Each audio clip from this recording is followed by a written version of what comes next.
undying fascination with the cupcake. Okay, I feel you on this one. Let's have a little cupcake song, Joe. This is Harold, known as Humpty. I'm not sure why, but you don't look like Humpty to me.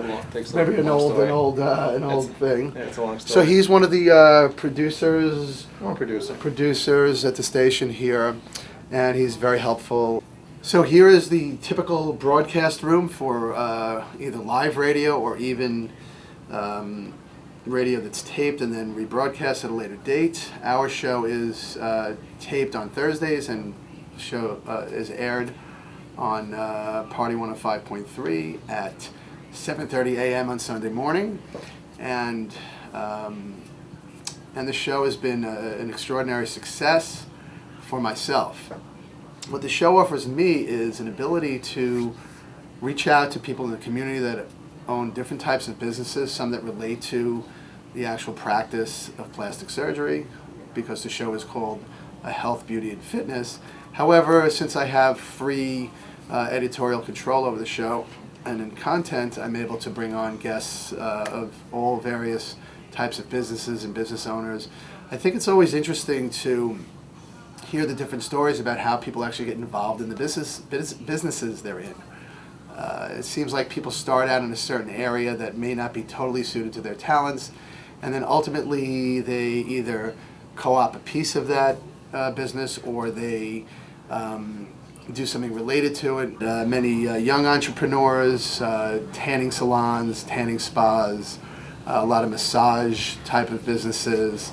We were just discussing downstairs how we're amazed the number of spas, day spas, medi spas, massage spas, all offering services, and wondering how the economy actually supports this number of them. Hardworking, resourceful people. They now have to contend with a corporate entity and these types of disciplines. Also, met a lot of people in the nightclub business, in the promotions business, and that's always very interesting. Interesting trend in nightclubs, particularly on Long Island, is that you're no longer seeing places being built as exclusive nightclub venues. When we think about, at least in my life, back in the late 70s, early 80s, when I first was old enough to start going to bars and clubs, clubs were entities. They probably had people in them Thursday, Friday, Saturday night. We all remember the days of Studio 54 and Xenon and all these clubs that sort of emerged during the disco era. And basically bar and dancing. No food, no bottle service, none of these other things that we commonly see now. As the industry has evolved, particularly today, it seems like combining a restaurant business with some kind of club lounge effect seems to be the way of that industry in places that are permanently of that type. In other words, think of the Shore Club in Miami Beach. So that sort of genre of a club, restaurant, lounge, where it's like all of your needs: your bar, your restaurant, and your club lounge, where there's some dancing, some interaction. You want to call it a pickup scene, or you go with groups of people, or whatever. However the young crowd socializes these days, that club concept has taken off. When we look here to Long Island, what's very interestingly happened is that Long Island has difficulty with weekday business. It seems that places can get fairly busy on the weekends. Thursday night, Friday, and Saturday probably being their key nights. Sunday, if you get the family crowd. But it seems like 3-day-a-week business in the club business is not really sufficient to keep the doors opening and to keep things running. So what some very smart people have done is they've co-opted the concept of a club, and it's not really a club in permanence, it's a club concept for a specific evening. So instead of the promoters and other investors having the risk of running an establishment with all of the overhead, with all of the upkeep, what they do is they rent out. For example, the most successful one that we've seen so far is the Body English, which is taken the Chateaubriand, which is a catering hall in western Nassau County in Old Country Road area.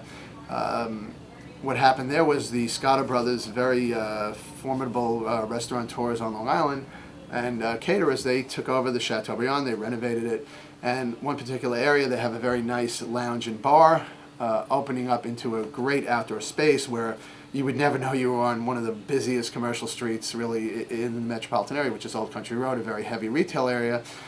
In the evening, the way the gentlemen who have promoted and who are partners in this business, where they probably share revenue with the Scotto brothers, but basically they have no risk. They just have to fill the place and satisfy the owners that they're getting some action on it of all nights a Tuesday night.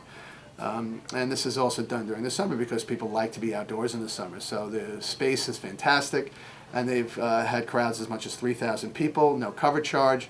Of course, they're going to make their money on selling food and drink, and the food is very good. It's very informal, if you want to call it dining, sushi, pizzas, sort of handheld food, but not inexpensive food, not cheap food, but very good food. And it probably the crowd, I would say it's 25 to 50. So I would say that the guys who are running the thing at the Body English are doing a superb job. It's a really fun evening. It's a good place to promote your business. It's a good place to just go out and have a good time, and the crowd is actually very well behaved, and the women are very attractive. So some of the other things we've seen here is we've talked to different types of physicians, dentists, lawyers, and again, all people with just an interesting story about how they've started their careers and how their careers have prospered or have, run into difficulties during the recession. This show has been running during really the guts of this recession, and everybody's working hard and trying to establish their businesses. We've looked at some online businesses, two young people who had started a restaurant website and restaurant promotions for Long Island, and looking to do some networking on there. And just a whole proliferation of well thought out businesses which require very little startup capital and take advantage of the media that's available, mostly internet and social networking sites. So once again, here is the sort of standard interview room. You see the computers, the microphones, everything is very automated now.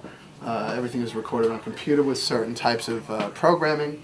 They have the large board here for all the sound mixing of the software and the electronics, and the backup equipment is so good that it makes this kind of production not difficult. Everything can be edited on the spot and made for easy production and easy reproduction, where the audio files can be simply emailed to myself and our guests so they can be used in whatever fashion they'd want to use them.